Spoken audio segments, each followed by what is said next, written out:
Assalamualaikum warahmatullahi wabarakatuh. Apa kabar anak-anak kelas 6? Insya Allah kita selalu dalam keadaan sehat walafiat.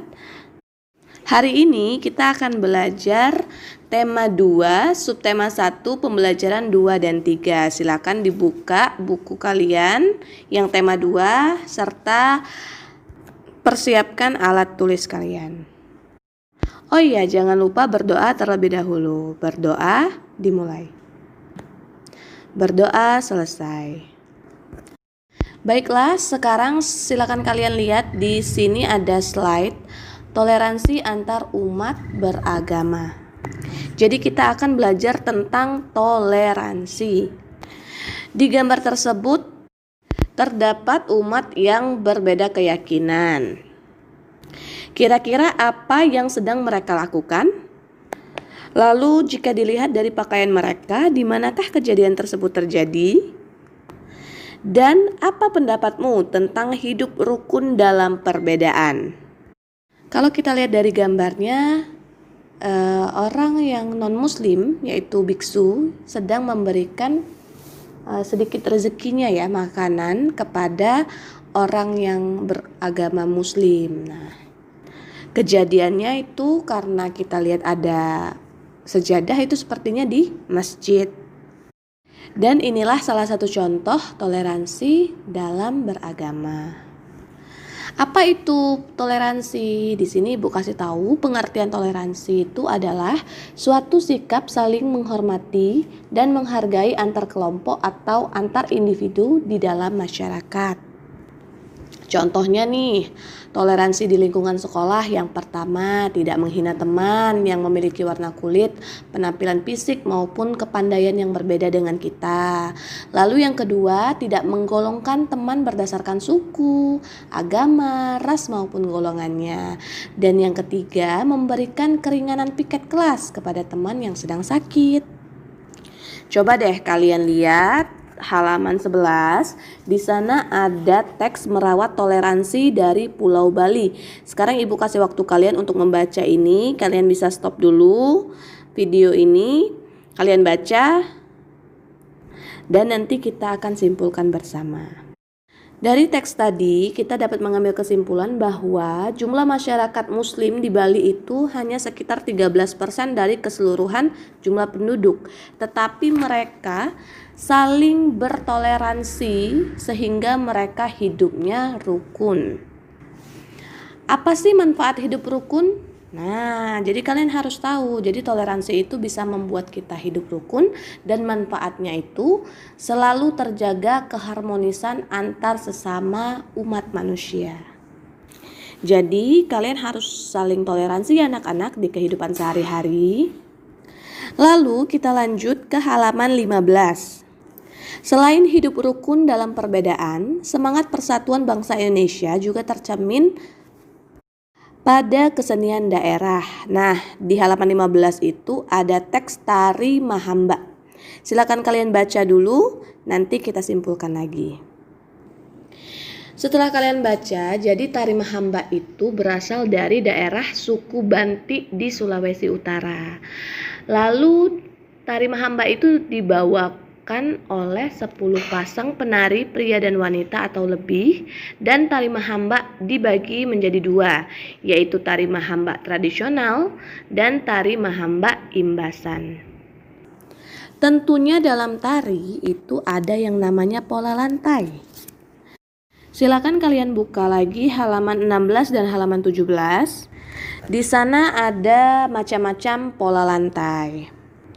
Jadi pola lantai itu adalah pola denah yang harus dikuasai oleh setiap penari.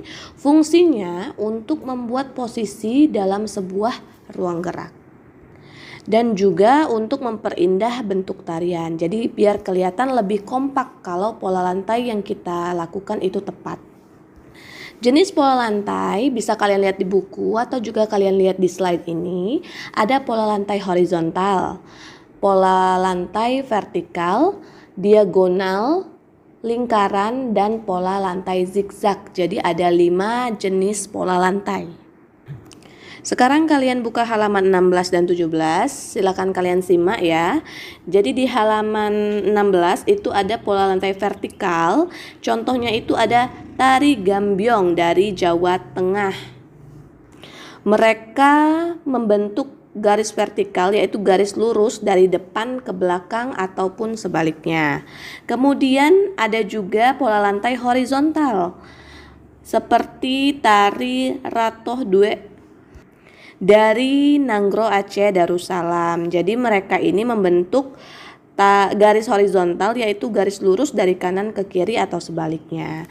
Lalu di halaman 17 ada juga pola lantai diagonal. Jadi para penari itu berbaris membentuk garis menyudut ke kanan ataupun ke kiri.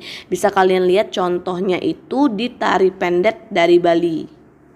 Lalu ada juga pola lantai melengkung, atau bisa juga kita sebut dengan lingkaran. Jadi mereka membentuk seperti lingkaran. Contohnya itu tari kipas Pakarena dari Sulawesi Selatan. Oke, berikutnya kita akan membahas contoh-contoh lain pola dari tari-tari di Indonesia. Yang pertama, ini ada tari kecak berasal dari Bali. Tari ini sudah terkenal ya. Mereka menggunakan pola lantai lingkaran.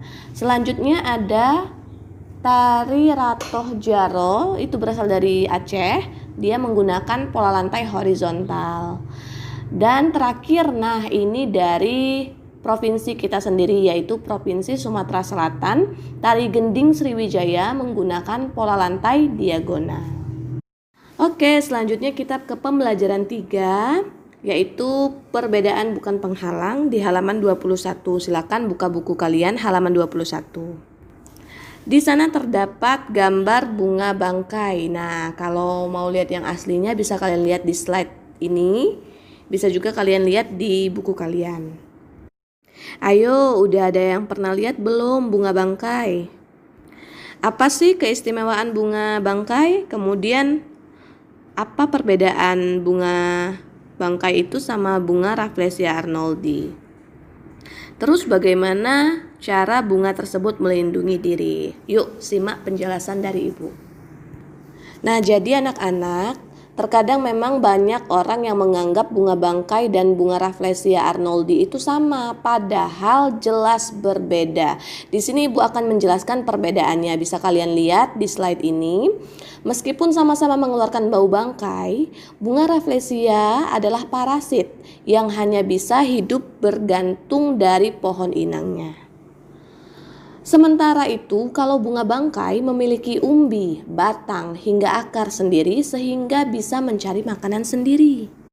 Nah, itulah tadi perbedaan serta keistimewaan dari masing-masing bunga, yaitu bunga bangkai dan bunga Rafflesia arnoldi.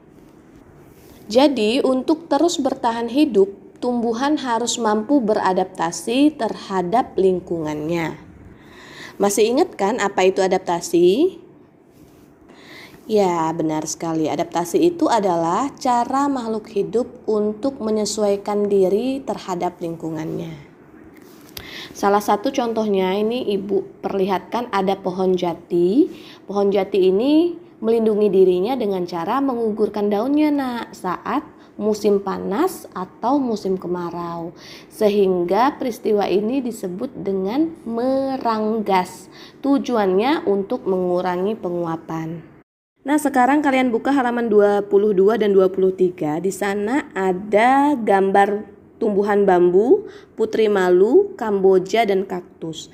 Kalian bisa cari ya isi bagaimana sih cara mereka melindungi dirinya dan apa akibat jika kita menyentuhnya. Bisa kalian cari di Google ataupun bisa kalian cari di buku-buku yang lain.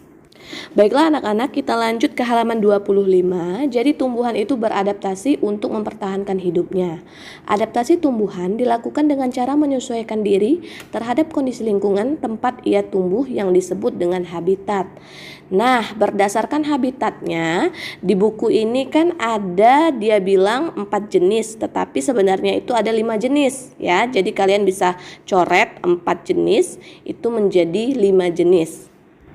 Apa saja 5 jenis tumbuhan yang dibagi berdasarkan habitatnya. Bisa kalian lihat di slide berikut. Yang pertama ada hidrofit, yaitu tumbuhan yang hidup pada lingkungan berair. Jadi tumbuhan ini memiliki kutikula yang tipis, stomata yang banyak, dan selalu terbuka di kedua sisi daun. Biasanya itu gunanya untuk mengapung di permukaan air. Tahu dong apa contoh tumbuhan hidrofit? Ya, benar sekali, yaitu teratai dan eceng gondok. Lalu yang kedua ada tumbuhan higrofit. Jadi tumbuhan higrofit itu hidup di lingkungan yang lembab. Ciri-cirinya itu yang pertama, daunnya biasanya lebar dan tipis serta memiliki banyak stomata sehingga proses penguapan airnya cepat. Contohnya bisa kalian lihat di slide juga ya. Ada tumbuhan paku-pakuan, lumut, daun ungu dan sebagainya. Yang ketiga ada xerophyt, yaitu tumbuhan yang hidup di lingkungan yang kering dan panas. Wah, sudah tahu dong ini apa? Ya, benar sekali. Contohnya salah satunya itu adalah kaktus. Jadi, tumbuhan ini biasanya memiliki daun berbentuk duri dengan lapisan lilin di permukaannya. Fungsinya untuk mengurangi penguapan air. Lalu yang keempat ada halofit. Jadi tumbuhan halofit ini biasanya hidup dengan baik di daerah pantai atau laut karena tumbuhan ini tahan terhadap kadar garam yang tinggi. Contohnya itu ada mangrove, yaitu tumbuhan bakau. Biasanya tumbuhan bakau itu terdapat di tepi-tepi pantai. Itu bisa kalian lihat di slide ya, itu ada contohnya. Dan yang terakhir ada mesofit, yaitu tumbuhan yang hidup di daerah yang tidak terlalu kering namun juga tidak terlalu basah. Contohnya ada pohon mangga, pisang, serta tumbuhan dikotil dan monokotil lainnya. Nih bisa kalian lihat contohnya di slide, itu ada tumbuhan apa anak-anak? Ya, benar sekali, itu adalah pohon pisang. Nah, karena ini penting, jadi ibu menyarankan kalian di halaman 25 ini tolong di stabilo atau digaris bawahi ya, tentang tumbuhan berdasarkan habitatnya. Baiklah, sekian pembelajaran kita hari ini, yaitu pembelajaran 2 dan 3. Ibu harap kalian dapat memahami apa yang sudah kita pelajari hari ini, dan jangan lupa catat hal-hal yang penting dalam video ini. Jangan lupa belajar di rumah dan jaga kesehatan. Ibu akhiri, wabillahi taufiq wal hidayah. Wassalamualaikum warahmatullahi wabarakatuh.